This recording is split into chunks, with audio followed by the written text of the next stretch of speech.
It's all about PMS. It controls all of us girls. What is it, a pink hammer? We work with Claw because she makes great clothes. And she lends us a lot of cachet, being a little superstar around town. My name is Claudia, so my nickname derived from that. When I was about 8 years old, my friend's older brother came home all high and drunk and said, "Oh, look, it's the Claw."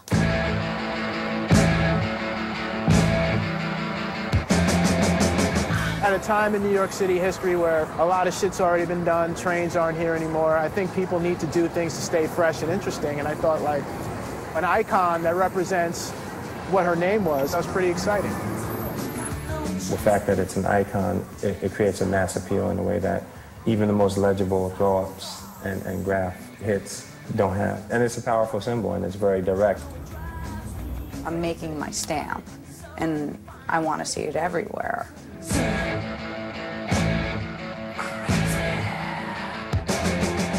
If you don't bomb, then you can't peace. Don't bother.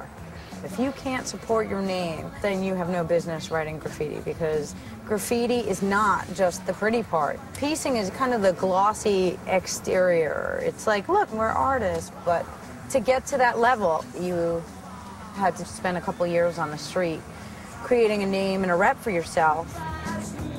When I first noticed her claw symbol, I thought her whole fashion background, claw, her real name, her personality as an individual, it all kind of came together, and using that icon was perfect. I mean, it was unique in its own way, but yet it's kind of summed up who she was, who she is. Pimpin' man slut, power money sack, painting mad spa, huffing mad skunk, punching many suckers.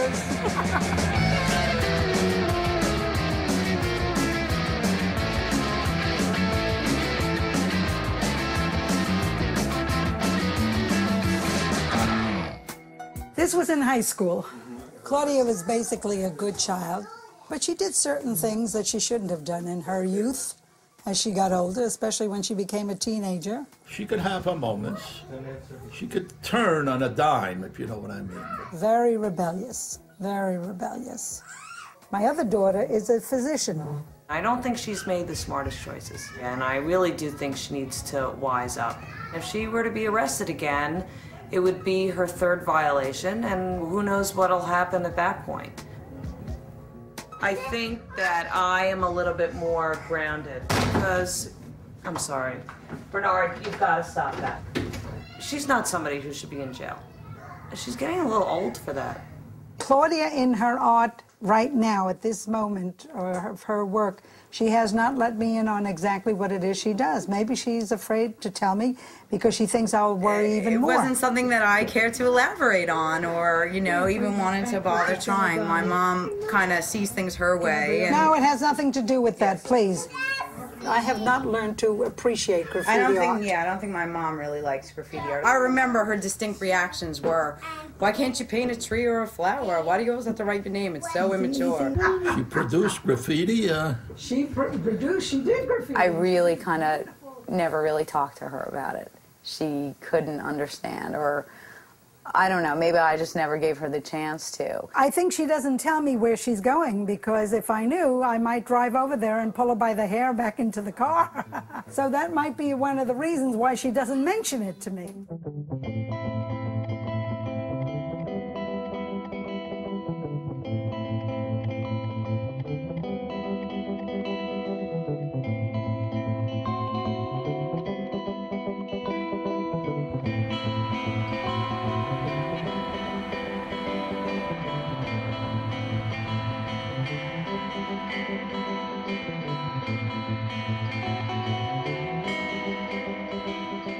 When I was younger and I would come into Manhattan with my friends and we would take the subway, you know, in the early 80s, the heyday of the trains, with 13, 14 years old coming into Manhattan.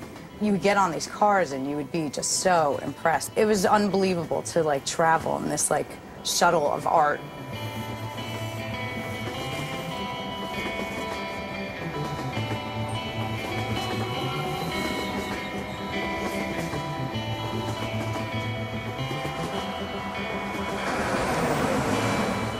There was something in my life that I was missing. I did not feel like I was here.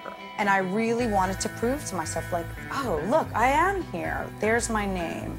Graffiti just kind of drowned out all the insecurities that I had about myself and just made me feel like I could really do anything.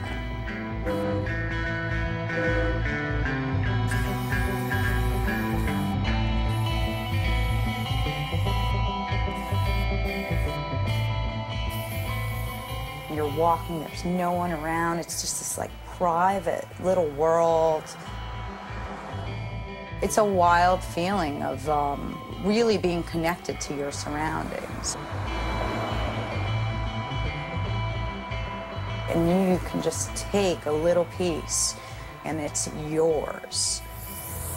I'm fixing my spot. Somebody mistakenly thought that I am sleeping, that I'm not maintaining my spots, but they are wrong. Cannot let this go on. I was raised by train riders, and I have learned, you know, that if somebody else has a spot, you can't take their spot unless it's dissed. Throw up goes over a tag, and peace goes over a throw up. There are so many rules and regulations, it's crazy. Not everybody follows them, but I do, I don't know.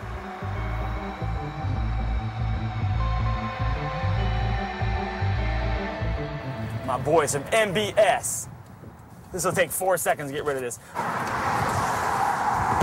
One time I was working on Crenshaw, a sign, all of a sudden I heard a backfire, found a bullet hole in the sign. So somebody apparently had maybe shot at me when I was out there.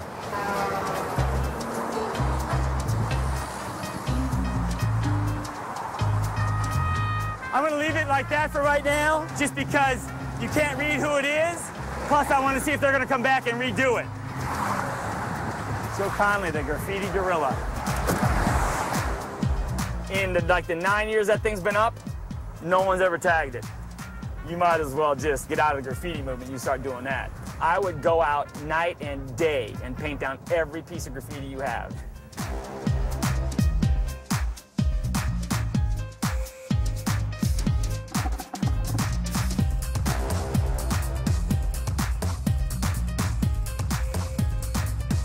I mean, I've talked to lots of artists, lots of them. I give them my business card. I tell them if they come through my neighborhood, I paint this stuff down. You know, it's not the personal, it's just business. So you know, some people aren't gonna like what I do. I don't really care. I'm not a vigilante, I'm vigilant. There's a big difference. Confrontation is his middle name. It's not a lot. He's cleaned up all the graffiti and gotten rid of a lot of the crime. We like Joe. Joe's a good guy. When I started down here, these houses were $189,000. That guy right there is selling his house for $1.4 million. There's a kid that's writing up here. He's trafficking to school this way. He's only doing graffiti this way, and he hit all these stop signs around here, everything around here, just a little with a grease pencil. Here he is right here, see?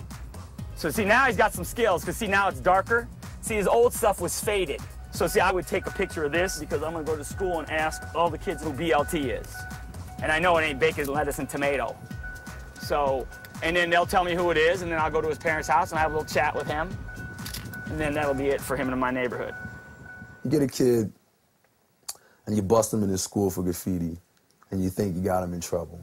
When in actuality, what you just did was made him a hero amongst his peers. Now he's big time. Now he's hardcore. You add validity to him. Anti-graffiti, my friend, no tolerance. And look who they gave it to. Nubian Madman, No Mercy, 9mm, Nymphomaniac. Those are the things that I made up. Now, the other things that I heard, no money, no muscles, all that stuff. This is Philly, and we quit the hacker cat. North Philadelphia is no cakewalk. Philadelphia graffiti is basically a hybrid of graffiti tagging. Here, the tagging form is actually the most important.